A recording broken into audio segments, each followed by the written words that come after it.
Dun, da, da, da. Just as soon as I put my rice in my mouth. I would like to welcome everyone to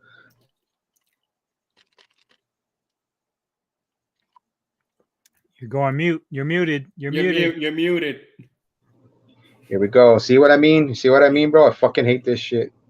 I fucking hate this, man. Am I still muted? No, you're good now. You're good. You're good. Now you're not good. No, now you're not good. So what's going on? What's happening? You see what I mean, man? I'm good. I'm back, right? Yep. Okay, so here, see, this is what I mean, man. This is what I mean about I need to get new technology. But anyways, again, guys, welcome to the Sci Fi Sciciety Podcast, Volume 15. And joining me, my special guest, DJ Anubis from the Sci Fi Sciciety and the Metal Tavern, of course, Big Bad Wolf, John, and hey, man, you guys already saw a thumbnail, so we are going to talk about one of my favorite films from the franchise, and that's Rise of the Lycans from the Underworld series. And me and Anubis have been planning this for even before G-Fest. Yeah. So we said, like, right when I mentioned it, Anubis was like, yeah, you know what, let me get in on that, bro. I want in on that. So, and then also the good thing was we ran into Big Bad Wolf at G-Fest, and he's also, of course, a great, big, huge werewolf fan. So I said, let's just add him to the stream. And a shout out to the other members of the Sci-Fi Society, Kevin Lambert from Entertainment HQ, Jedi Granville, Walter Ross, and Anthony Jordan from Anthony Jordan Movies and Gaming, and everyone else in the Sci-Fi Society group.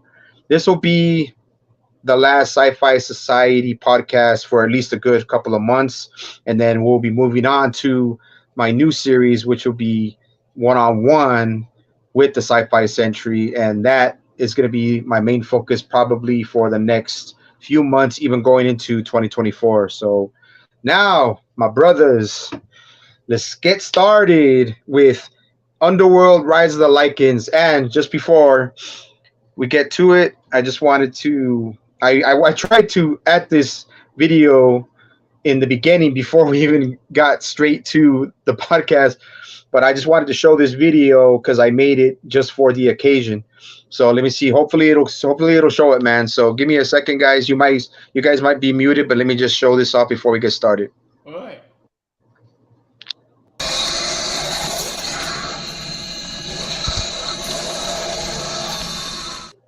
Give me a second.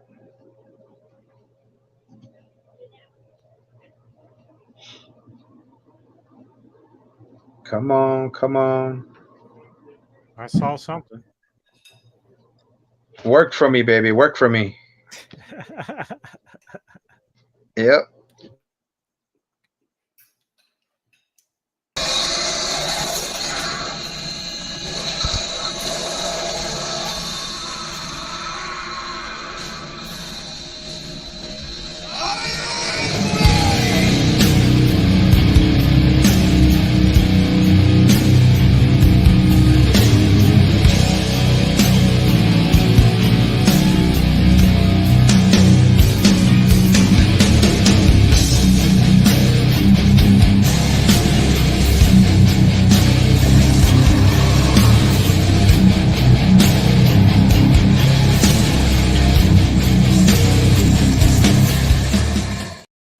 Fuck yeah, dude. Definitely an exciting part. You're muted. Oh my god. Not again. He's muted again.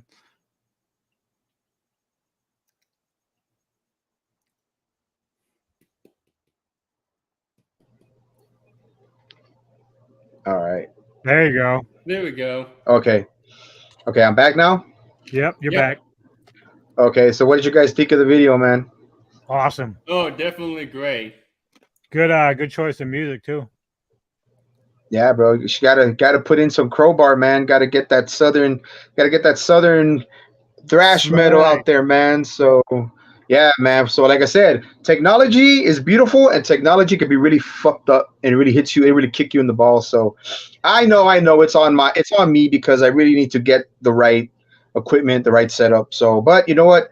I got other plans, and hopefully down the line I'll get either a desktop or a new laptop. But anyways, okay, guys, I'm glad you really liked the video. I don't like to make the videos too long, so I just wanted to add to that since for the occasion and because it's October slash Montober. So, all right, guys.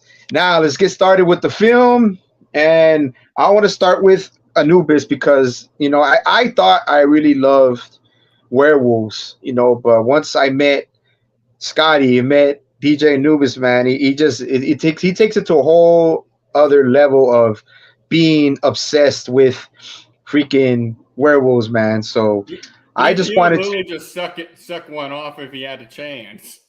I don't know about that, man, but what do you call it? Yeah, but there we go. There we go. Yep, there See we what I go. mean? He's already ready. I'm surprised he didn't. I'm surprised he didn't have it on. I When should we have put it started. on. Yeah. I should have had my wolf shirt ready.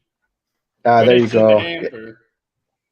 Yeah. No, yeah, man. But anyways, so getting back to it, I wanted to really hand it off to DJ Anubis so we can start it off as we get this review going. So first of all, before we really get into the review, Anubis, my brother, tell me about when you first saw this movie and what kind of an impact it made on you.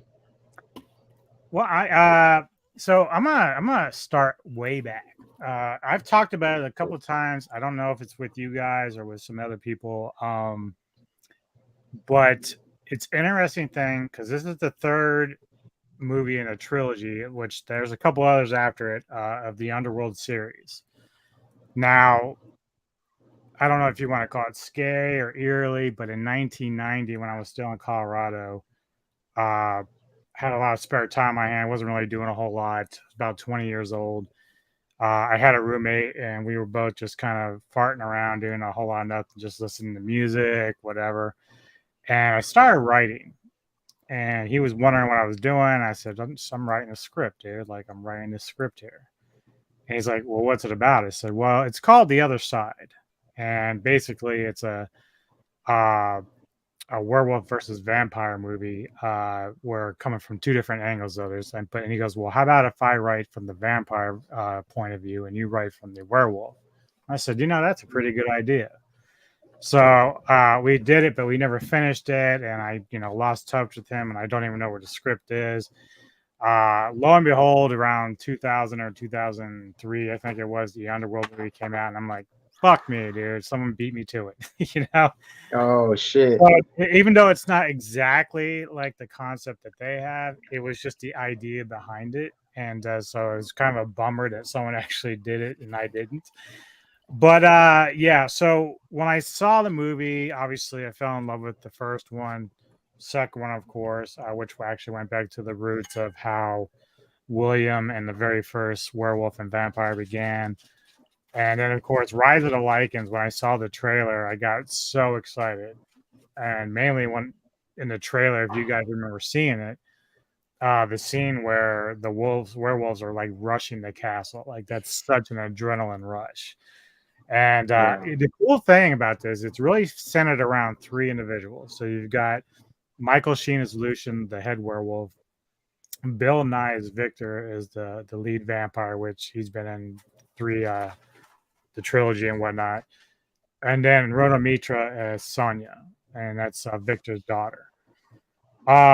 Between the three of them, they all are just fantastic on screen. And so basically the storyline, for those who aren't really caught up with this or don't know much about the series, this is actually the prequel to the first two films. And basically the vampire world has taken what they used to just kind of like, I forget what they were doing with the werewolves, but they were really just kind of slaughtering them and getting them waste and whatnot until one of them ends up having like a human child baby, for which Victor it's something they hadn't seen before, so he kind of took pity on it in a way, but then he used it, trained the kid, which was Lucian, combat and everything, but he kept him as a slave. And what they did was they used his bloodline to create others, because before that, anyone who was transformed by William's bite would turn into a werewolf and never could turn back into human. They would just become beast. Yeah. And so it was like this plague that was just ravaging through the lands. So Lucian grows up. He, behind the scenes, becomes involved with Sonya as a kid to when they're adults. It's a very big no-no in the vampire world, which comes to light in this film later, which we'll talk about. But Lucian, he's been creating these other werewolves into slaves, but he has this protective ideology for Sonya, who is this rebel girl. She doesn't really want to care about the duties as a princess to the vampire nation, and she has obligations that she isn't meeting, which pisses off Victor, who's a very stoic and just ass buster. He doesn't, no nonsense guy. He doesn't see anything black or white. He has no gray area. It's like vampire's good, werewolf's bad. That's just how he sees it. So seeing this in the theaters, in fact, Neko was with me because this is something that we were both really excited for. Just blew me away, and it became my favorite of the entire series, and for obvious reasons, Exactly. The only thing I would say that was always kind of a bummer in some ways is the werewolves that are more like part of the humans, where they can revert back, don't have your traditional werewolf. Like Big Bad Wolf knows how I feel about the traditional wolf look, which is the basis of William and everyone else of that pack that looks like that. I wish all of them looked like that, but they did a job of where they distinguished the semi-human werewolves compared to the beast.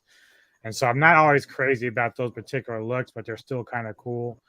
But that's really my only gripe with that on that part of it. But the film itself is amazing. Michael Sheen, which is funny, I don't know how much you guys know about him as an actor. He was in the Twilight series and he played a vampire in that, and he was very good in that role too. Like he was just really kind of funny that he plays both vampire and werewolf in two different series, which I thought was funny as hell. Bill Nye, an amazing actor. He's just fantastic throughout this. And I'm gonna turn it over to you guys and see what you got, your thoughts on that. All right, so now that we got DJ Anubis's first taste of the Underworld and the Underworld series, and then I'll pass it to Big Bad Wolf. And yeah, man, just how Anubis explained, just explain how you first saw it, how you were introduced to it, and then we'll go from there, and then I'll go off of where Anubis was, and then I'll pass it back to Anubis, and then we'll continue with the story. But from there, just tell us, John, how you were first introduced to Underworld and to Rise of the Lycans. Well, I think I was first introduced to it. I was probably like I was around 8 to probably 11 years old. Somewhere, I know that's a big gap, but somewhere around then, I remember I was also obsessed with werewolves as a young age. I didn't want to watch vampires, didn't want to watch zombie stuff. Because of course back then I always loved animals. I always loved dinosaurs, prehistoric animals. So to see a wolf-like monster on screen that a person can transform into just compelled me more than all the humanoid bullshit. And so being able to see a werewolf just rip people to shreds, just really ruin their day, it's just something that excited me. And so the first thing I remember watching was actually Underworld Evolution. That was the first movie I watched. Another badass one. Yep, because what got me compelled to that was seeing a trailer on the Sci-Fi channel, and it showed William, that white werewolf, and I went, I want to watch this now. The OG. And so I went to watch that, and eventually, I think a couple of years down the line, I saw something on like either the Stars or Encore channel, and it showed Underworld Rise of the Lycans. And I remember one point in my life learning that Lycans comes from lycanthrope, which is a classification for werewolf. So I went to watch that. And of course, around that time, I think I may have watched the first Underworld movie, which I didn't like how the werewolves were portrayed. I felt like they were just, oh, they're bad guys, vampires are good guys. I didn't like that because it seems every media where they're pitted together, werewolves were always the bad guy, except for Van Helsing with Hugh Jackman. But other than that, it seemed like every time they were pitted against each other, it was vampire good, werewolf bad. It's like, I don't want to see this. I want to see the other way around. So when you watched Rise of the Lycans, you found out that they were actually using them as slave labor. Like they found a way to control them by using a collar that suppressed their abilities. And the only one that didn't have to have a collar was Lucian did have a collar, but like it was like he was the only one to control them. So you got to see from their perspective why they turned on the vampires, why they're deemed as these horrid beasts, and it's because of what happens in this movie. And it's very nice that they tied everything together. Just wish they could have found a way to tie in William, because I like the difference between the werewolves, but I think that maybe there was a reason why, like again with your gripe Anubis, you mentioned on how they look more the werewolves look more human-like instead of like more wolf-like, whereas the others that were bit by William were all very much wolf beasts. Yeah. I think the difference they're trying to differentiate is I saw a post a while back on a Facebook group I'm a part of, and it mentioned like werewolves, and it showed a picture of where it said Lycan, and it was like Lycans don't have the strength that werewolves have because it's basically a human that's able to control, that has full control of that ability, can revert back. Whereas werewolves, you transform once and you can't revert back until that moon goes down. And so I think that's probably what they were trying to do, was make that different. Because throughout the movie, you never heard them being called werewolves. You heard them being called Lycans. Except in the first Underworld movie where the main character is driving the guy who got bitten. She's like, don't come back or they will kill you. She mentioned how the vampires are at war with Lycans, or AKA werewolves. But I think, again, other than that, all you hear the werewolves being called are Lycans. But other than that, I loved the movie. Back when I had Netflix before I finally got back recently so I can watch the Kong and Gamma anime, and also watch Singular Point with my friend. Before that, back in the day, I think I watched Rise of the Lycans around 5 to maybe 9 times on Netflix. Yeah. Oh yeah, man. I mean, well, that's cool. I mean, you're much younger than we are, bro. So I'm like, when you said 11, I'm like, God damn, am I that fucking old? I'm like, shit. Like, I'm like, fuck. But then, yeah. But I mean, it's just like you said, we're all big werewolf fans, and we're not like Anubis, not on Anubis level, but we're pretty good. Me and John are pretty good, pretty big fans of werewolves. But definitely. I mean that. Yeah, but I mean, like, no, but but you still saw it when you were younger, so that's good. And like I said, I'll get it out the air. Everyone or anyone who's watching, remember, all this started with Underworld. It all started with the first Underworld movie with Kate Beckinsale, Bill Nye, how do you call it? Michael Sheen, and a lot of other people, a lot of other great cast members, and that's where Scott Speedman, is that his name? Yeah, Scott Speedman, and I mean it was for its time. Nobody else had ever done anything like that before. Nobody had ever done. Maybe other people with stories had done it, or maybe novels, but nobody had ever put it on the screen. Never put it on the big screen as the battle or war between vampires and werewolves / Lycans. So it really, when it first came out, it really like grabbed me, man. I was like, oh wow, so it's both probably two of my favorite mystical monsters, or aka true monsters that started even back to Universal, to the very Universal monsters and everything. So I was just taken by it. I was like, yeah, I bought the movie. I never saw it in theaters, but I bought the movie right when it came out on DVD, and I watched it like, going back to what John said, I think I saw it like maybe like 5 or 6 times maybe like 3 times when I first bought it, but then I just constantly, it was a constant favorite, and I think it came out in 2002 or 2003, but I was blown away by it, and that was the catalyst for this prequel. Also, Underworld Evolution was also a great fucking film. That's one of my favorite films. And I mean, it's just insane, man. Like the whole thing about this story of bringing these two creatures, these two monsters together was unbelievable, man. So okay, now we'll get back to the story as Anubis was adding. So we're there, and just like Anubis elaborated on, there's Lucian, who was the first of his kind, Lycan, one of the first Lycans. And then there was Victor, the ruthless warlord, who was turned into a vampire by Marcus. And then we have his daughter, Sonia. And Sonia goes back to the references the first Underworld film. So if anybody who's true fans about it will know who she is. So they start off, just showing, like in any other Underworld film, they show a backstory leading up to how Lucian was created.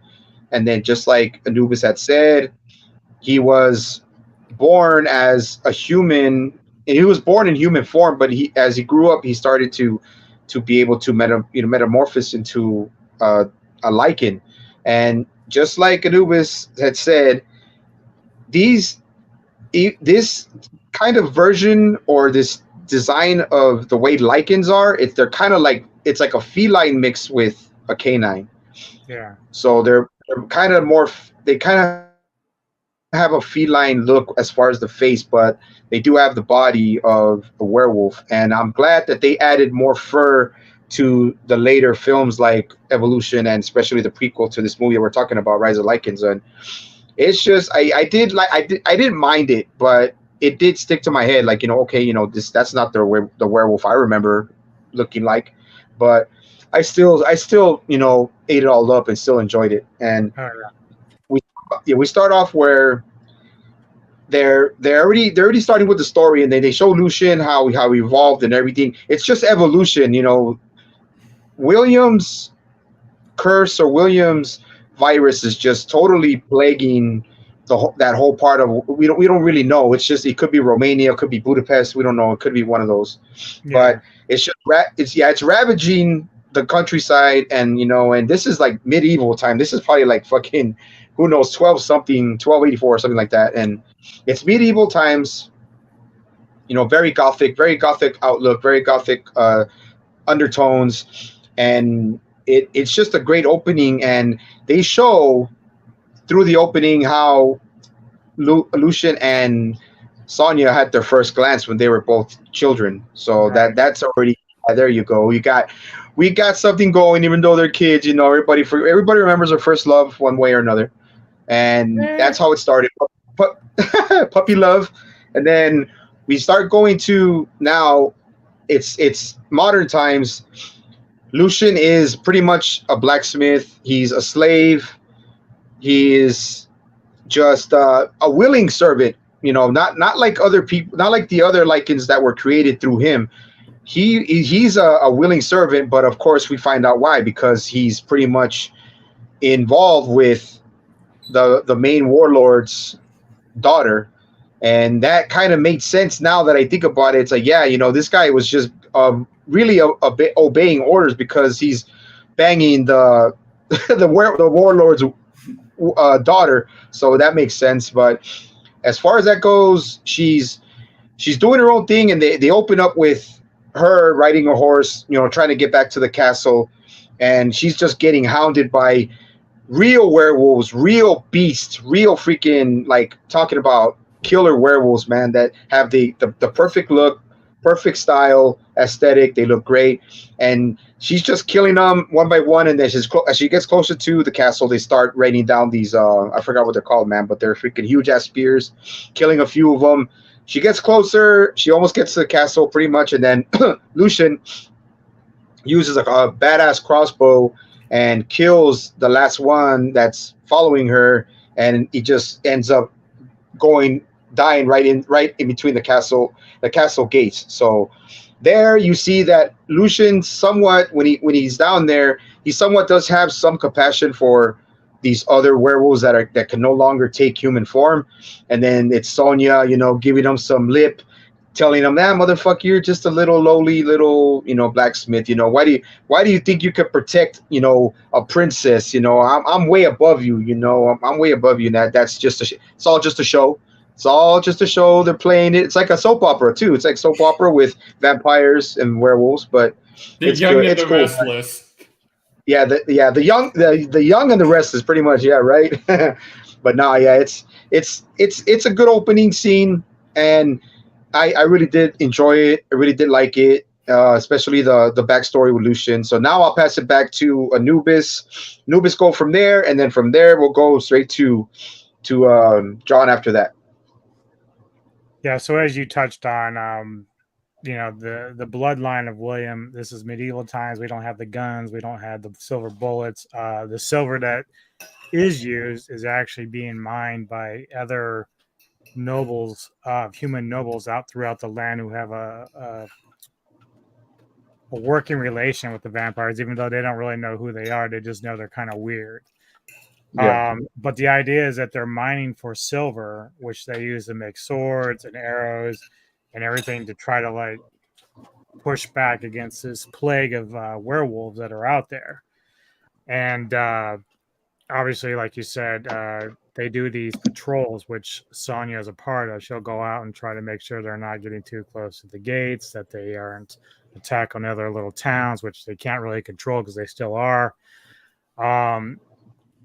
So now the cat and mouse, where Lucian and Sonya have to pretend that they don't really care that much about each other, is out there in front because they don't want anybody to know. It'd be a really bad thing if someone discovered it, their relationship. But they eventually start having the nobles bring the silver to them, and like this is how this connection. They also have I should be noted also that Victor is part of like 3 or 4 elders. Like I don't know how many elders are at the time. I know that by the time we get to the first Underworld movie, there's only like 3 of them left.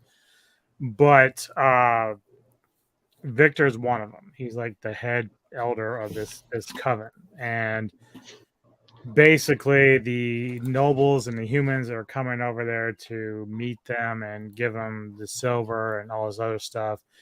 And now as they're coming, this one particular family, they become under siege, and the werewolves are coming. Now it's funny because even all the way at the back of the castle, Lucian can sense them and hear them. Like he has this sense about them. So there's this connection, despite them being mindless, as he says, even though I think they're pretty smart because they hunt in packs and they're very clever. They come out of the ground.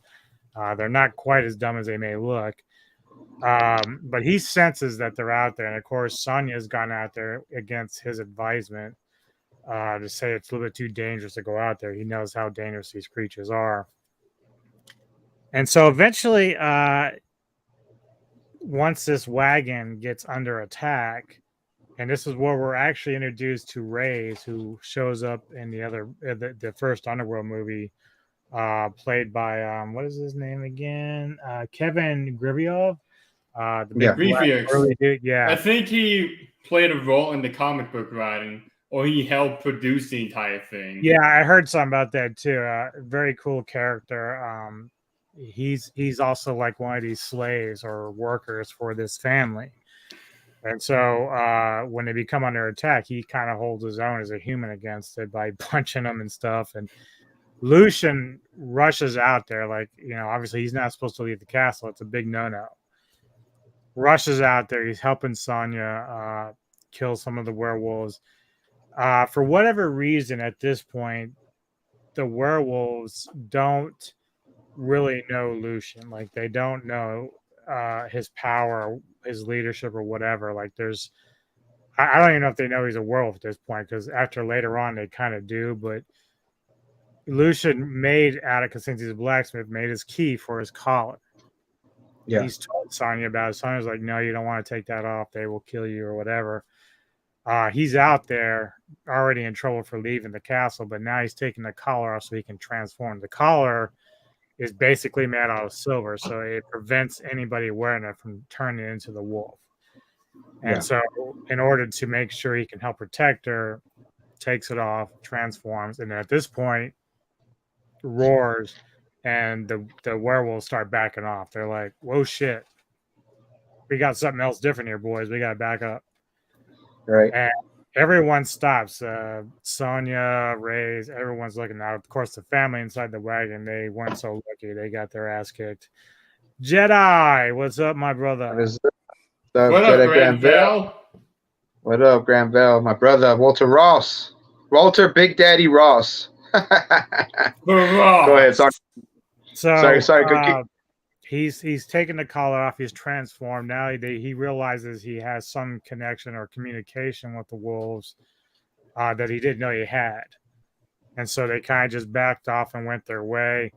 Of course, now Victor and company arrive. He's pissed. Like, Victor is just not very happy. He's slapping him around, saying, "You betrayed me." And, Sonya trying to protect him isn't working because Victor's mad at her for going out when she wasn't supposed to. And it's a big mess at this point. So Victor brings them all back to the castle. And this is where Lucian's going to get like 10 or 15 lashes. And, of course, that's really nasty. The type of whips they use, it has like steel barbs on them or something, silver barbs. It basically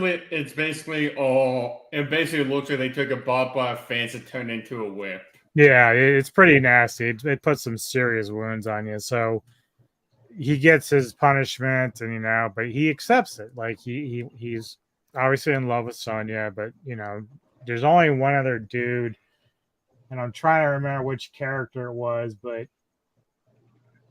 he's kind of like the guy that's in charge of all the vampire scrolls. So he keeps like the history of the vampires in check as far as Tanis. Yeah. Tanis. So he's taking care of that, but he somehow catches on that, oh, there's something going on between Lucian and Sonya, and he doesn't say anything because he's got ulterior motive for himself. Yep. So I will turn it over to the big bad wolf, and you can pick it up from there, my friend. Let's see what I can remember from this, because again, it's been a long time since I watched it. All I will say is, as soon as you see the slaves, like when Lucian goes to save him, you see Catherine Grievick's character, and you're not. I remember, I'm like, okay, they're all gonna be dead. Like, what? It's like, what role will they have to play later on? Because looking at Catherine Grievick's character and just seeing him as a common slave, you don't realize what kind of role he'll play later on down the line in that film. Mm-hmm. Like, I didn't think he'd have such a pivotal role for the years to come, and that's why he became what he was throughout the entire series. But yeah, I remember watching that scene and just thinking how painful it was for Lucian to take all those lashings.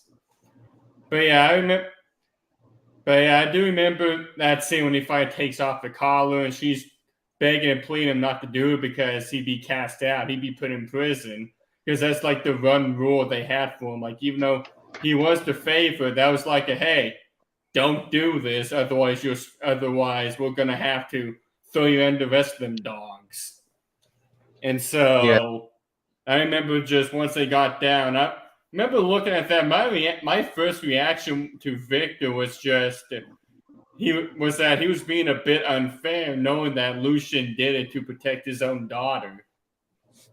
Like, regardless of whether or not he had feelings for her, I feel like he still would have done so just because that man literally is what literally allowed him to be a part of his family.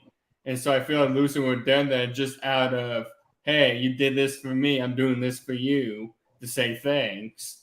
Well, there is that point where I think it's before the lashing that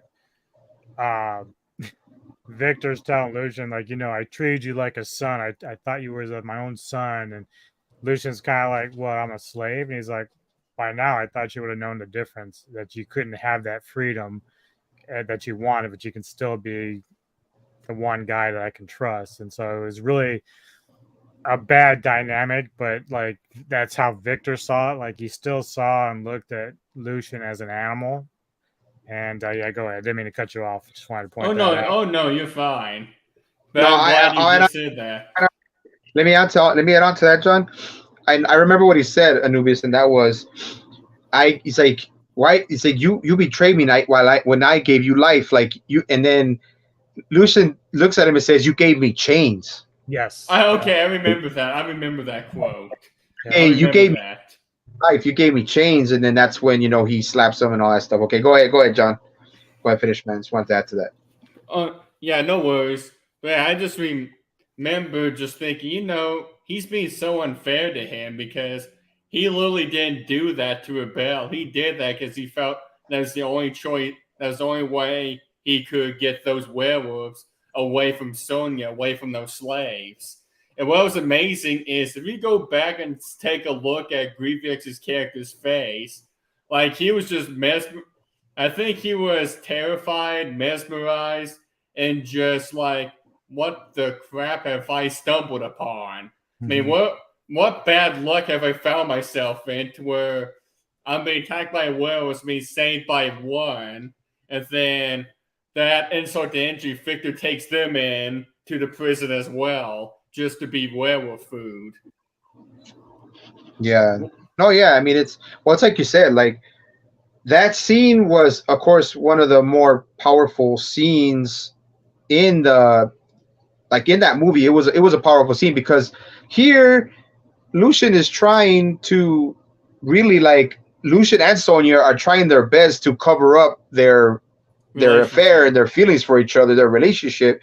And Sonya's like right there wanting to slap the shit out of her dad for what she's doing to freaking Lucian, and she's like, fuck, I can't do nothing.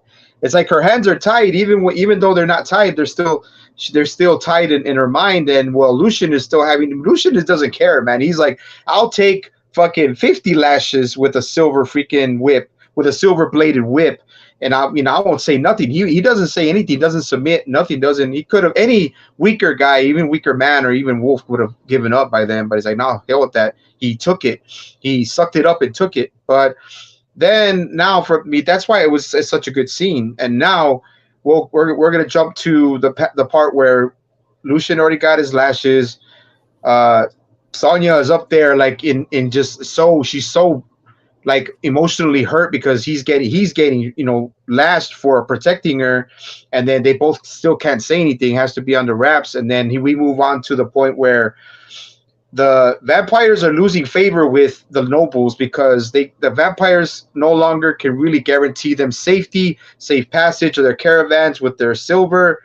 It's like, their bartering system, let's just say their economical problems are getting worse because they can't move. The humans can't really move any more caravans without losing people to werewolves and stuff like that, which is silver, which is the vampire's probably most coveted asset when it comes to fighting werewolves. And now it's like Victor is such a freaking great character. Bill Nye really hits Victor out of the park, man. He really takes this character seriously. And then, like, at one point, the nobles do come in bringing their silver, and at one point Victor doesn't even give a shit anymore. It's like, let's just show them who we really are. It's like, fuck it, we're vampires, we're above you, we're a higher species, we're way beyond human. So why do we need to be afraid? He even says it to one of his council members, like, why should we be afraid, or why should we hide? But then his council member, or the person that his advisor tells him, remember, regardless of how we are the stronger species, we still need to keep relationship with humans because they're the ones that can travel during the day and mine the silver that we use to kill werewolves with. So that's the whole point, And I'm glad they put this into the movie because it gives more substance to the story. And instead of just talking about specifically the battle between werewolves and vampires. So that's another scene that I like. And then we go into the part where, here's a good part, where Lucian is still in prison. He's still being punished. And then the vampires end up, giving scraps and giving leftovers food to like the lower level Lycans, and the lower level Lycans are fighting they're fighting themselves. They're fighting within themselves. And yeah, this is where I think one of them actually killed the other, if I remember correctly. I think one killed No, they weren't killing each other. They're just fighting for the scraps or whatever. They were fighting, but they were just fighting for the scraps. And then uh, Michael Sheet's character Lucian ends up getting so pissed off and telling him, "Do you really want to just play into them and just let them treat us like animals, even though they are animals and they are beasts?" But like Lucian now starts to see that, you know what, we're more than this. We could be more than this. We could be noble like they are. We could be like highborns like them. We can act better. We could be more civilized. We could be more communicative with people. But see, because Lucian, I guess, in my opinion, has seen the way the werewolves live. I mean, the vampires live. It's like, why can't we be like that? Why can't we be like that? You know, but we could go out during the day and we could do even more stuff. We can actually have more free reign of the open world than just these vampires that have to only go out during the night. Exactly. So this is just my opinion. I'm just thinking he's thinking outside the box. So, anyways, he gets pissed off and tells all these other low-level Lycans, like, "Do you really want to just play into them? Like, they make you fun of us. They laugh at us because we're just acting like little savage animals, you know. So we could be more than this. You want to be slaves? Or we could be. You want to be slaves, or we could be Lycans. Lycans. Yeah, like I was saying, man. And that's another one I remember. I remember that, and I remember that entire rally cry. Yeah, that was a great freaking part of the film that they added, man. I'm glad that they added that with Michael Sheen and him actually saying that, you know, about Lucian. So now I'll turn it back over to DJ Anubis and take it from there, brother. So yeah, after Lucian basically is now getting all the other werewolves like Lycans on his side here within the cages of conformity. His plan is to get them out of there so they can regroup and then come back and attack the vampires. But he wants to, of course, get these Lycans to be free. Like, he wants to prove to them that they can be more than what they are, can be more than what the vampires think of them. So, and one of the coolest escapes I've ever seen in a movie. They start getting out of their cages. I think I forget how Lucian even got the key to get out, but I don't know if he made that one. It might have been through the guy. I think it was from Sonia. I think it was from Sonia. Sonia. No, it was from Tanis. It was from Andreas Tanis, because he knew about them. And like you said, Anubis, he has his own agenda and ulterior motives. So he wants something, and like most vampires, they're greedy. They all want power. He wanted her seat. I think that's what he wanted. He told Sonya, I want your seat because I know you don't want it. Yeah, exactly. Yeah. Okay. Yeah, that's good. You can have it. Because she really doesn't. I remember, that's different. I remember too. I thought he got the key from I think the god was given the key by someone that was either Sonya or possibly Tanis. He came by and then Victor just ripped that guy to shreds. No, Victor, Lucian. Well, the guy that he ends up killing is actually the guy that whipped him. And he's like a real hard-ass vampire that was kind of mistreating a lot of the Lycans while they were working.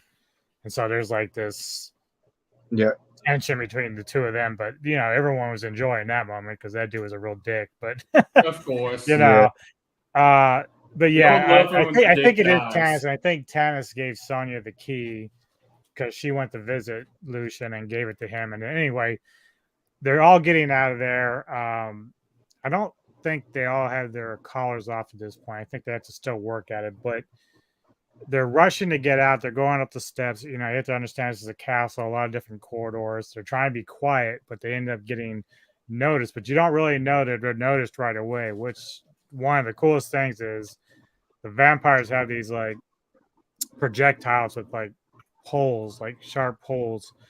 They start shooting into the walls, and I've seen some of these guys, there's a dude that literally gets impaled in the face and stuck to the wall. It was such a cool moment, even though it was a werewolf that got tagged. But it was just really cool that they didn't hold off on the graphic of it all.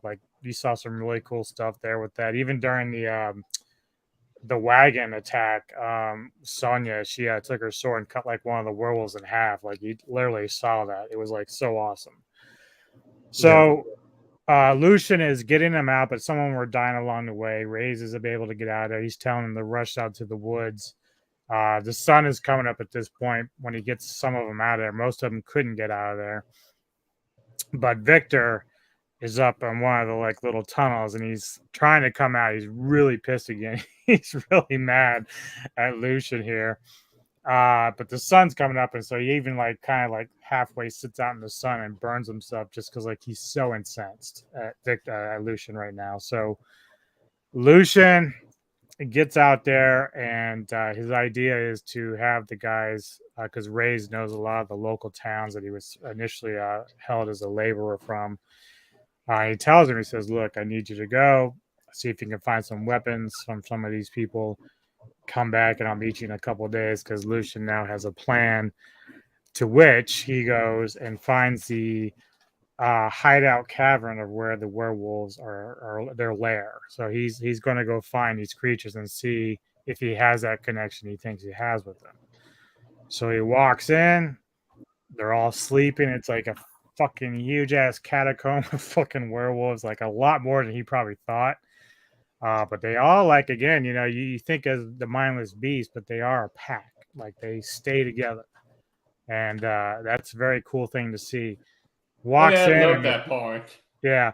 So he walks in, and of course, a couple of them are sitting there, and they walk up on him, and they're just kind of looking at him, and he's sitting there just waiting to see, and they don't do anything. And at that point, you're kind of like, okay. And you really don't see much more from that. So you just kind of see that where they're just having an understanding. Now he comes back, and this is where I always get kind of confused. I just watched it this morning too, again, but he comes back. He ends up he goes to go back into the castle to get Sonya. His plan is to get her out of there because she's now agreed that she doesn't want to be there anymore. She wants to run away with him. So he's going to go sneak back in, but Victor knows, is ready for him. So they all have a trap set. They end up fighting a little bit. He's doing his pretty good as much as he can. Sonya tries to help him fight a little bit, and there's actually this tension now as she pulls her sword on Victor, and he's like, "Oh, you done fucked up, girl. You know, you don't pull your sword on me. That's not cool." And so there's this moment, and this is the moment it changes so much in this film, where she says, "Do it, if not for me, for your grandchild." And she puts his hand on her tummy because now he finds out she's impregnated, which is the first. Like, no one thought this would happen between a Lycan and a vampire, and so now Victor's like, forget it. He's like, you were carrying an abomination there, and he's ready to hand out more punishments. And I don't know. I'll let you, Sentry. I'll let you pick it up from there. You can kind of go on and what your thoughts on at this point. Yeah, and I mean, it was like all the good scenes that you elaborated on when you talked about it. When Reyes, Lucian fighting, getting a lot of the Lycans out, and then him also. Even before that, he gathers him and Reyes gathers them while he went to that huge cavern or a gigantic werewolf den, and obviously tries to expand his numbers, and then. And that at that point, before he goes, he gives other people the difference between Victor and Lucian. Lucian literally tells these other people he's trying to get more numbers to try to overtake the castle. He literally gives them a choice, not like Victor. Victor didn't give a choice. Lucian gave them a choice. Either you want to join us, fight for us, and if you want even more, we'll give you immortality, but you choose it. You choose immortality. He gave him a choice. He didn't just tell him, "Oh, you're gonna be a werewolf." No. You're gonna become a Lycan. You would give you a choice. And then now we go on to where Sonya had just gone fucked up. She went after Daddy. She kind of literally beat Daddy. Beat him in a fencing match. She beat him. That this showed how much of skill that she's had and how much she has been trained and everything like that. And she actually bested Victor. And then, for the sake of your grandchild, a union of the bloodlines, a miracle. And Victor, like Anubis said, Victor was he blew his shit, but he lost his shit so fast, wasn't even funny. And then he already understands, like, okay, this is fucked up. This can't be happening. Victor is so dead set. He's so old fashioned that he hates werewolves as much as he hates any other vampires. and he's all about self-preservation. He doesn't give a fuck about anybody else. He just gives a fuck shit about himself. And to the point where he even sentences his own daughter Sonya to death by sunlight. And that was like, I was like, wow, man. Now the images and the memories from the first film make a lot of sense now from Underworld. And it was crazy. And this is where Lucian tried to get back into the castle, sneak in, or, that already happened, failed miserably. And then he actually makes Lucian the sole witness to Sonya being burnt alive by sunlight. And this part is also a great fucking scene, man, where, I'm glad that Sonya, like, she cried a little bit because, she's going to die, but she didn't she didn't scream and, make a big fuss about it and everything. But once she's already disintegrated by the sun, Victor, I don't even know why they showed the part where Victor's like, he looked like he was about to cry. He's like, that fucker didn't give a shit. He didn't care. He didn't give a shit about his daughter. He only wanted to preserve his coven, and that's it. Like no one else, man. And I'm like, what the fuck, bro? And then they shot Lucian with silver-tipped arrows just to keep him, just to make sure he's subdued and stuff like that. And he's still he's shot, and he still watches her die, and then he's totally heartbroken. And then Victor comes back in, and we remember the medallion. That medallion she carries as a very significant part in all of the movies. So Victor grabs that medallion off of her body, out of her charred corpse, and then and then Lucian gets back up, is totally enraged, and then lo and behold, it's a full moon that night. It's a full moon, and Lucian is already way past that point of relying on the moon to give him power. He could change whenever he wants, how he wants, but I think the moon just gave him an extra burst of power. Energy. That he transformed into his Lycan form, ripped out of those chains, overpowers Victor. Real quickly, I liked how when as the moon was coming out, Victor could sense that it was empowering Lucian. So he turns to one of his soldiers and says, "Hey, go get my knives." But by then, Lucian's like forcing the silver blades out of his back, and then he's starting to transform. He's like, and Victor's face was like, "Oh shit, too late." Yeah. Like you would think he pretty much raised them and would know that he is the first of his kind, that a full moon, even though he can change at will, is just going to empower him even more. So like you said, I mean, the freaking silver just literally just came out, like he just forced it out of his body, and then he overpowers Victor's, just bitch slaps him over across the face. And then look, I would have thought when I saw the movie, like, man, why didn't you just kill him? He's right there. It's like, kill him right there. You're already in hoped out werewolf mode. So just fucking finish him. But then I'm like, okay, gotta go with the story, gotta go with plot armor for Victor. Good for you, Victor. So we have that part, and then he overpowers him, takes the medallion, because the medallion is really all that matters to him. Takes it, and then he's about to he wants to escape again. And he's in his werewolf mode. But then all of these, it's like they were prepared. Like all of Lucian's knights are already like pretty much shooting him with silver-tipped arrows, and trying to get him, keep him from escaping. And he's almost there, almost towards the wall. And then one guy shoots him one more time, I think, like in the back of the spine or something. And Lucian just screams out in pain, but also roars in freaking in anger, so loud that you could hear it over the countryside and the trees by the castle. And here we go. Before I say this, all you hear is a rumbling. All you start hearing and sensing is a rumbling. And then now I'm gonna pass it back to Anubis, because I know this was one of his favorite parts. So I'm gonna pass it back to you, brother.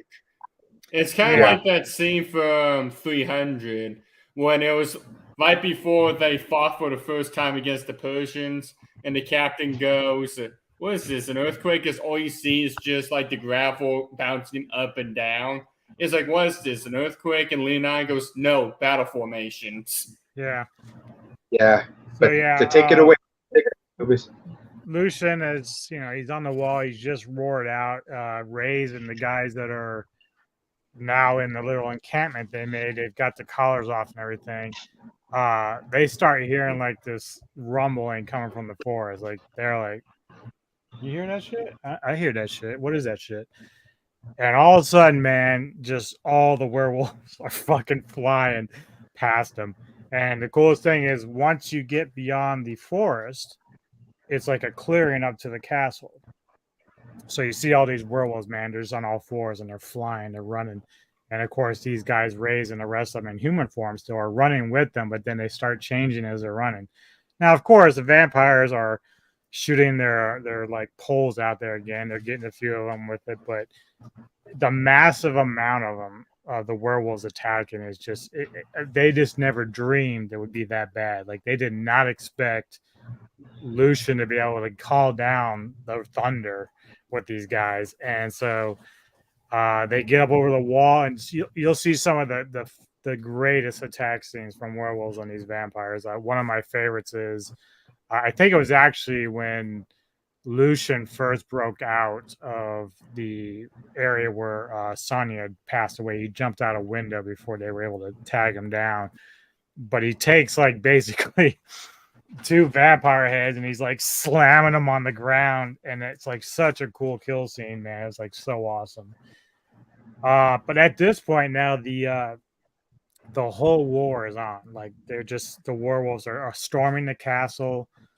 Another one of my favorite scenes in here is because the funny thing about the vampires throughout this series is that despite what they are, and despite Victor saying that, we're no better than the beast at our door if we do this, the reality is you are a beast. You kill people. You're a monster.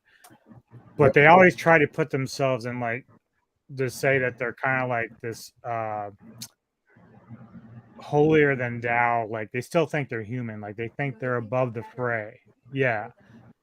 So what none of my favorite scenes is some of the more noble vampires that are the coven are trying to run out, and then they run right into a pack of werewolves.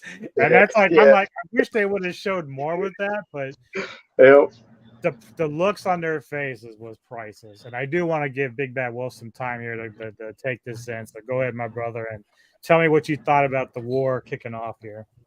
Oh, it was definitely the most exciting part of the entire thing. Entire movie is just watching them all just converse down that clearing. And of course, some of them died, but then as soon as they started going over those castle walls, that's when those vampires were getting fucked up. Because eventually they weren't able to stop them with all those that gigantic ballista, because eventually they got too overwhelmed and we didn't have time to reload it. And so they were just getting ripped to shreds by them. And I just liked how I think Vase came up and he got all the arrows out of Lucian, and Lucian transformed it. Well, I think he actually was Victor. And I think they were Lucian's first objective was fighting Victor after that. So he was looking around. I forget who it was. I'm thinking it was either Vase or Tennis or someone else telling him, like, he's running down that way. And so again, the whole game ripped to shreds. Vase is helping lead the charge, so Lucian goes after Victor because Victor's trying to go into his secret little canoe that's right under the entire castle to get away. Lucian finally catches up to him. They fight for a little bit. Victor seems to get the upper hand, but Lucian finds a way to trick him, and he knocks the sword out of his hand, gets a few slashes, and he's like, I should have killed. It was like, he said something like, I should have killed you like the dog you were the day you were born. He goes, yes, you should have, but then stabs him and goes, but you didn't. And then pushes him. I want to pause you real quick because when Neko and I, we play racquetball occasionally like today. We like to talk shit to one another as we're competing for racquetball. Oh, boy. So there was a time where... Sorry, I was yelling at the cat. So she's like, I was like, I almost beat you. And she goes, but you didn't. And so I'm going to see if I can pull this up. I don't know if I'm going to be able to do it, but we'll see. This one can't behave yourself near my food. You almost had it, but you didn't. I guess I can't add You it can't in. share it? No, I can't. I don't know if he can on Sentry's end. Do you see it, Sentry? No, I don't see it. Okay. Nope. I was gonna pull. I mean, I was gonna I pull up see that. another. What'd you I say? see another DJ Anubis. Somebody else trying to get in, but yeah, it didn't happen. Okay. Yeah, so that's a really cool scene because obviously Victor told Tanis to get the elders packed away because he knew they weren't going to win this particular battle.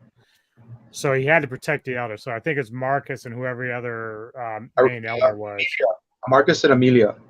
Yeah, thank you. And so Yeah. Tanis is tasked with getting their coffins underneath on the canoe and back. So Victor, of course, the coward that he is, despite being a pretty decent fighter, like whenever he knows he's gonna have to go face like somebody one-on-one, he just doesn't really hang around. He's like, I'm gonna ditch out and try to get away, but Lucian finds them, they fight, and they're underground, and of course the daylight's coming up, so Lucian's able to pull down some rock, expose the sun, and now they're like this standstill, and Lucian hits him with a chain, wraps him up. And that's when he says what Big Bad Wolf says about, I should have just killed you when you're born. But he's like, ugh, and takes the sword right into his face, says, but you didn't. Now, of course, you have to say to yourself at this point, why didn't Lucian just cut his fucking head off? Because that would have been the end of it.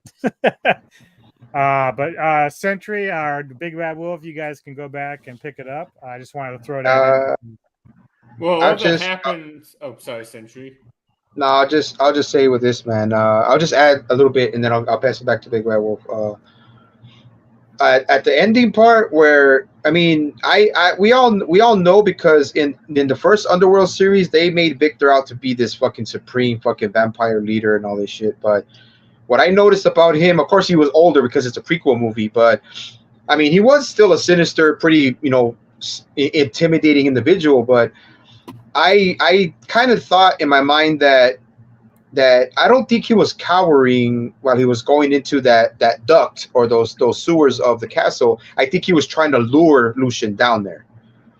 I think, just in my opinion, I think he was luring down there. And then, well, he was kind of getting the best, like Big Bad Wolf was referencing to. He was kind of getting the better of Lucian, but then, Lucian started using his better agility, his speed, and everything. And then, by chance, Lucian actually goes down. I think they pass through the dungeons, and then they go through another whole passage that has chains. It leads to where you guys talking about, where there's a canoe that can lead to the main ship where they can leave. But I was just gonna add that when Lucian did have a small advantage because the sun was already out, and he was every time he saw like light coming out, he would rip the chains off, and the light would go shining through, and it would hit Victor, and Victor was like, oh shit! Now he would corner Victor with the sunlight into a little. He would corner him basically, and then he started using the chains to wrap the chains around Victor, and then pull him over here, and that's when he did the whole stabbed him in the throat. Says could have killed me, but you didn't. But you didn't. But you didn't. So he killed him, did everything, and then I'll give that other half of the main ending to Big Bad Wolf John, and just to let John know that, remember what Nubis was saying, they already had the elders, which was Marcus and Amelia, already on a ship, on a giant ship, like a Demeter, says like a big huge ship, and had them on there, so they started leaving. So I'll leave the rest and the ending to Big Bad Wolf if you can remember it. Yeah, so I can remember a little distinctly what happened, and that was after he kicks Victor, of course, after he supposedly kills him, but of course those who've seen the first movie knows obviously that didn't happen because plot. But yeah. He stabs him, he kicks him into the water to prevent him from going to the coffin, but only screws him over.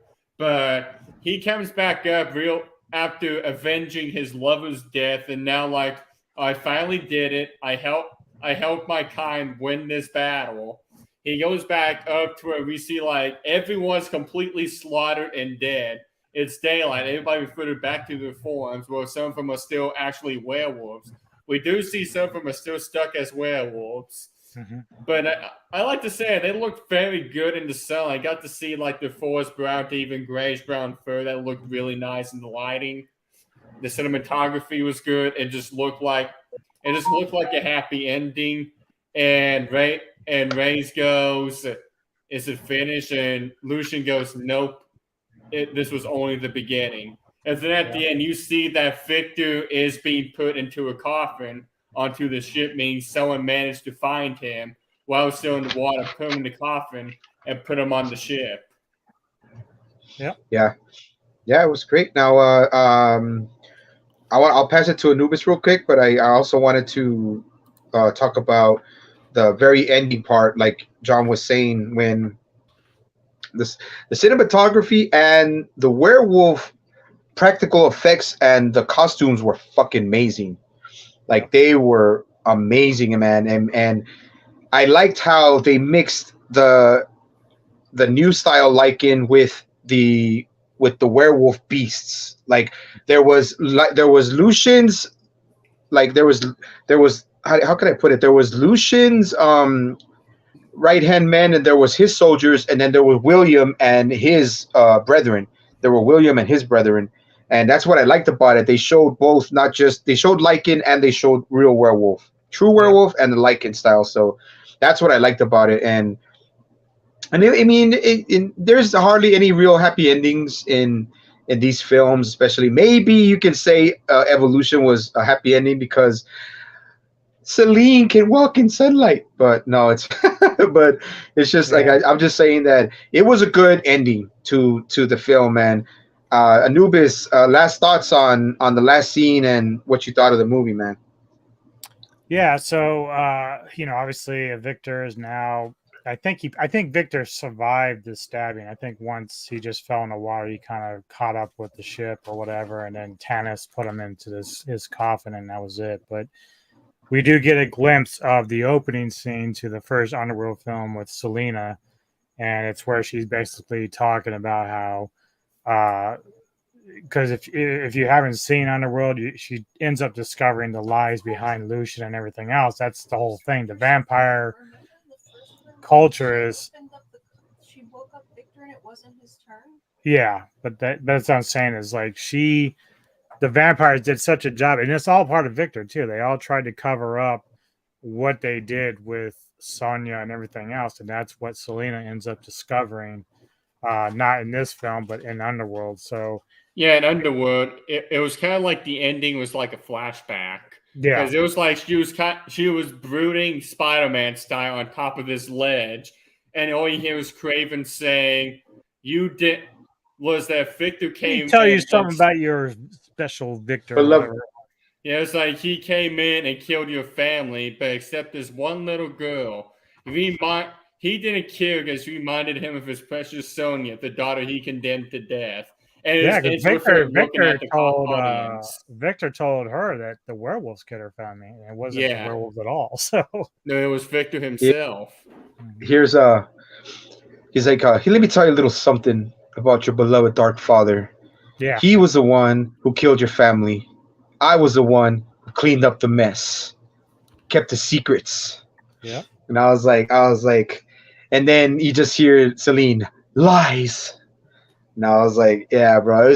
It's like you guys are saying, man. Like Lucian was just. I wanted to learn so much more about Lucian in the first Underworld film when I first saw it. I wanted to learn. He was to me more intriguing. I mean, I'm not saying Kate Beckinsale wasn't, because I was, really into the characters. Too bad they don't really make characters like that anymore. But I liked them both, but I was more intrigued by Lucian. Victor was cool, and then once what happened unfortunately to Lucian, I wanted to learn more about Marcus, and then I wanted to learn more about Amelia, and I'm like, I wanted more. I would say this gripe. One thing I hate was that it showed werewolves were the actual good guys, especially when you watched Rise of the Lycans. It really showed who really is on it really showed who's on whose side with good or bad. You know, they're both kind of bad. It's like werewolves tend to be more good than the vampires. I've seen vampires, especially their kingdom, is all on deception and lies. It's like the Roman Empire. It's like the Sith. Each one of them are in danger of killing each other because they're greedy and want power, but they also don't want anyone else knowing about what they've done because they want them to look at them like, oh, they are these benevolent protectors. They are these rulers who are fair and good. But what you don't see is they do this through dishonorable acts. Whereas werewolves and Lycans are just trying to live peacefully, but they can't because these vampires just keep on making them the bad guys. They keep trying to kill them. They're just you have to understand though, William didn't have control. Like William would just bite and kill things. Like that was part of the problem. And so the vampires in some way were doing a benefit to the human race because if they didn't control William, then it would have been a mess. And so that's really kind of the starting point where Marcus realizes that he's not going to win the Battle of the Wills with Victor because Victor's like, we can't let William keep going. He's your brother, but we can't do this. And so that's kind of like still at the early part of that whole medieval thing. And that's when it gets to Rise of the Lycans, they're dealing with the aftermath of William's issues. But it is true. The werewolves and Lycans become more of the good thing, mainly because Lucian, having understood his relationship with Sonia, knowing that, oh, I can love a vampire. There doesn't have to be this animosity between our cultures and our races. So and that's how Underworld is basically where Speedman's character, I forget, they had like a scientist or something discovering the bloodline or something. They said, we need to get this guy bitten by both so that he becomes this hybrid. Because I think that was what the basis of probably what Sonia's kid was going to be. Yeah. So it's going to be this perfect balance of both. So Lucian was like looking beyond like the war. So that's why he probably made the pact with Craven to begin with. But obviously, you know, it's a mess how Underworld unravels and Victor and all that. So I hate what they did with Lucian and Race. But I want to add to that also, Anubis. That was a good reference also to John, what you were saying. Remember though, I'm not. For me, of course, I'm gonna go with the werewolves, of course, man. You know, but the thing is, even in the first Underworld, they were both doing shady shit, man. They were both doing shady shit. Werewolves were capturing and just literally fucking hog tying fucking people, hanging them by the fucking heads, and just, you know, checking them. Okay, if we checking them if they had that Corvinus bloodline, and if they didn't have it, they just, okay, fuck it, whatever. He's meat. He's food for the next supper. They were doing their shady shit, and the vampires are doing their shady shit. But it's I just think the Lycans were more like, okay, look, man, we know what we are. We know what we are. We embrace what we are. Vampires, yeah, they embrace it, but yet they still try, like Anubis was saying, they still try to keep that connection to being human. Yeah.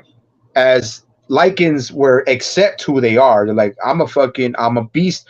I'm nice to you when I'm human, but when it's a full moon, motherfucker, blood's gonna splatter.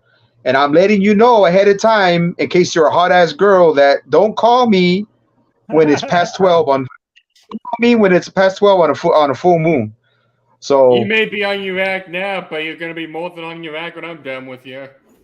No, but I'm just referencing, like, but yeah, I do, of course, accept the fact and agree with you guys that this movie, Rise of the Lycans, was. It was just, you know, pretty much segregation on the fact that the Lycans were being enslaved by vampires who thought they were the higher human style, or the more, you know, superior race. So that I do understand, and that I do agree, because it's just about slavery and stuff like that. And yet still Lucian was, you know, I think he did still spare people in Underworld, in the first Underworld movie.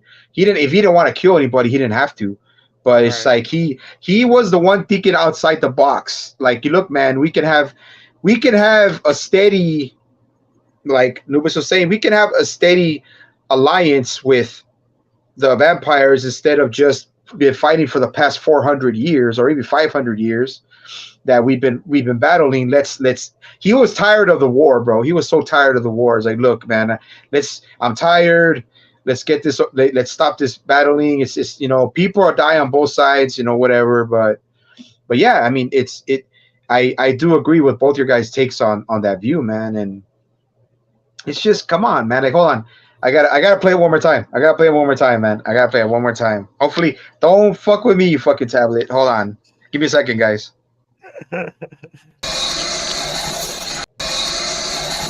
Let's see if it shows.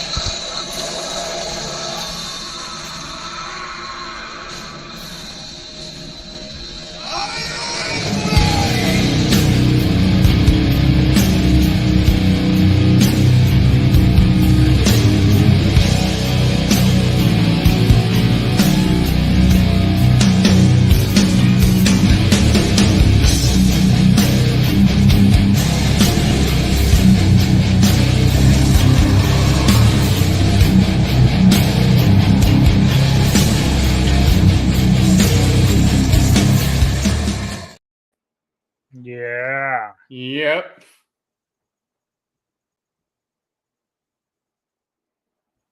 Nope, it's fucking with you again. Every time he goes to play it mutes him. I know. Every time, technology just doesn't want to work with him. At this point, it has to be trolling him on purpose. Pretty much, man. Am I back, right? I'm back? Okay, Yeah, cool. you're back. You're back. No, yeah, man. But it's just like I said, I had to play it again because it didn't take a lot of work, but I was like, man, okay, it's for the occasion, and it's like I said, it's the month of Halloween, and yeah, man, like I said, guys. So final thoughts on what you guys thought of the film. It was great. It's probably one of my. It's definitely not my top 5 favorite werewolf films. I try to keep that for films that are just werewolf. Yeah. Because I kind of don't count that because it's kind of like two things converging, and it's more or less an action fantasy film, more or less an action fantasy story. Whereas werewolves is more horror and thriller with maybe a little bit of in between. But yeah, it's definitely one of the better ones I've seen. I put that up there with Van Helsing because that was also another great one that's within that category as well. I just like the conflict. I like seeing the werewolves fight, just showing their bestial brutality, and just how the vampires do their best to cover their crap up. But my favorite part is just when once they get all ransacked, that you see the looks on their faces like Anubis. They just have that look that says, "We're fucked." Like even the vampire, even the soldiers gave up before Victor did. They still fought, but you can see the look in their eyes. They were already giving up. Yeah, I believe it. Yeah.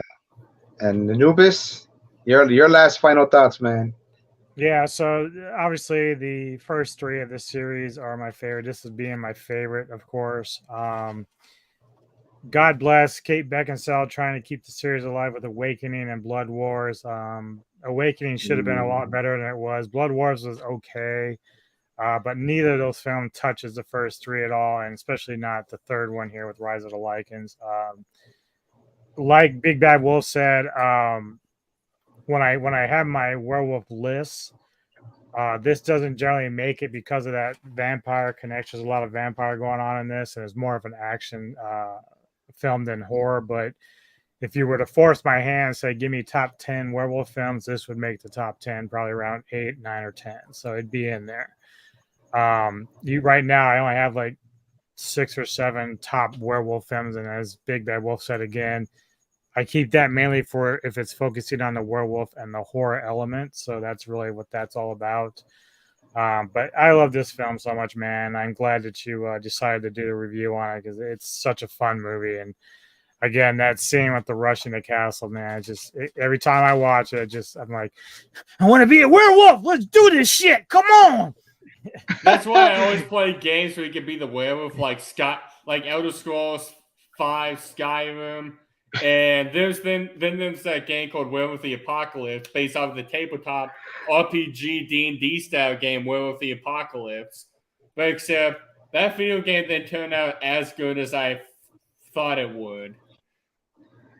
I could just picture Anubis every time seeing that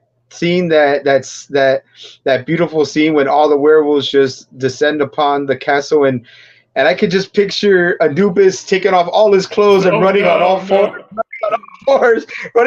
heading for the castle. The whitest, most pale freaking werewolf you could. If I had like great Nico would probably be like, "Damn it, he's been drinking again." If I literally had great editing skills, I'd go back to that scene, have all the wolves rush in the castle, and then I would implement me naked trying to run with them, even though I'm not transforming. I'd be like, "I'm coming, guys! I'm coming! I'm gonna help you out!"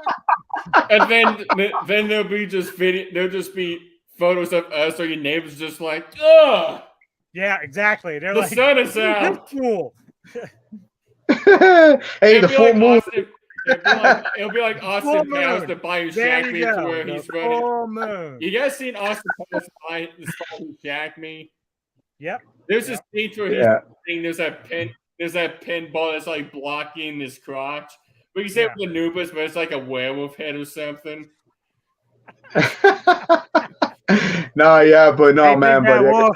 Wolfman's got nards. Yeah, Wolfman's got nards. Oh man, but it was on my honestly, it's up there in my at least top when it comes to horror films. It's at least top 10. Also, it's top 10, and it's high up there. But I mean, it's just because I just like I love that it does. Some of the Underworld films do have a sci-fi feel to them. Some of them do have a sci-fi feel to them. Oh, so definitely. I that's why I also add to it, and I like it, especially the first one. The first one has a lot of sci-fi aspects to it. But yeah, man. Especially with the chemicals and stuff they're using. Yeah, and it's but it's what I'm saying. Like, it's they started using like the ultraviolet, the UV ultraviolet, the bullets, and that's really clever. Like that's some cool shit right there. So, that's and that's what I'm saying, man. Yeah, and then like I said, guys, it's in my top 10. I love that. I love this movie ever since it came out with Underworld in 2002 or 2003, and I love this movie, man. One of my favorites. Especially, I usually do watch it around this month anyway. So besides that, guys, I mean, I really love this film. I really enjoyed this podcast, man. Especially talking about one of my favorite films, one of our favorite, especially mine and Anubis, one of our favorite films. You know, The Underworld, Rise of the Lycans, man. I wanted to thank everybody who joined the stream on the chat. Jedi Granville, Lil Loki. I mean, everybody who joined, man. And thank you, Anubis, I wanted to thank also joining. Yeah, bro, and I was saying like, and then I wanted to thank my guest, DJ Anubis, my brother, and Big Bad Wolf. Want to thank you guys for joining me on this podcast, man. And like I said, guys, like I said before, this is the 40. This was actually the last Sci-Fi Society podcast for a good while. I'm talking about maybe about a good 4 months. My new series will start actually at the end of this month. It's gonna be with my brother DJ Anubis, and we're gonna be covering one of his favorite werewolf movies. And man, Dog Soldiers. I can't wait to do that one-on-one. And yeah, guys. Yeah, and I'm gonna focus on just my one-on-one series probably for a good few months, maybe until 2024, man. And maybe January. All check that out because he's got a lot of great things planned with that one-on-one series. So definitely, he's gonna have so many great guests. One from being ETN's own Rob. Mm-hmm. Yeah. I'm gonna try to get Rob on there too, and I got Jedi Granville, got Kevin Lambert from Entertainment Headquarters, of course, DJ Anubis. Gonna have Neko. Hopefully, and again, they're gonna have Neko for whatever they choose, either Fist of Fury. She's gonna make you watch Barbie, dude. Get ready. Oh no! No! You better stop wearing your pink, Ken. Yep. Watch him burst down at the beginning of the stream, and he's just singing, "I'm just Ken." Guys. Well, yeah, man. I'm just Sci-Fi Ken, man. Yeah, man. Sci-Fi Ken is bald, and he's got tattoos, and he's got a goatee, and he's got a beard. Yeah, little Loki, man. Bad Moon is top 5 easily, dude. Oh, Bad Moon was amazing. I loved it just because the dog was the hero. Thor. Yeah, man. But yeah, guys. But like I said, I wanted to thank all you guys for joining us and everybody on the chat. This is the last Sci-Fi Society podcast for a while, like I said before, guys. So just before we leave, man, got to do one more video. Hopefully technology will work with me so we can finish this off. Anybody else, man, thank you guys for watching. We are the Sci-Fi Society. We always keep it raw. We always keep it real. I hope you guys have a nice night. Be ready for the one-on-one series. So let's see if I can get this shit going, and then we can freaking call it a night, guys. But thank you all for watching, man. Y'all have a good night.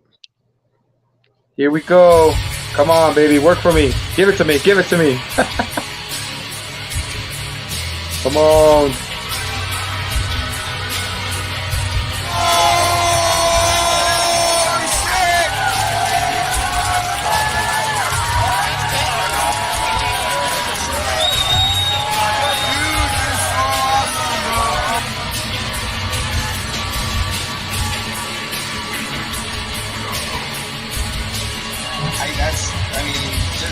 That whole story, like, that's pay-per-view, guys. Like, you don't get a lot of that stuff. All right, no, one day.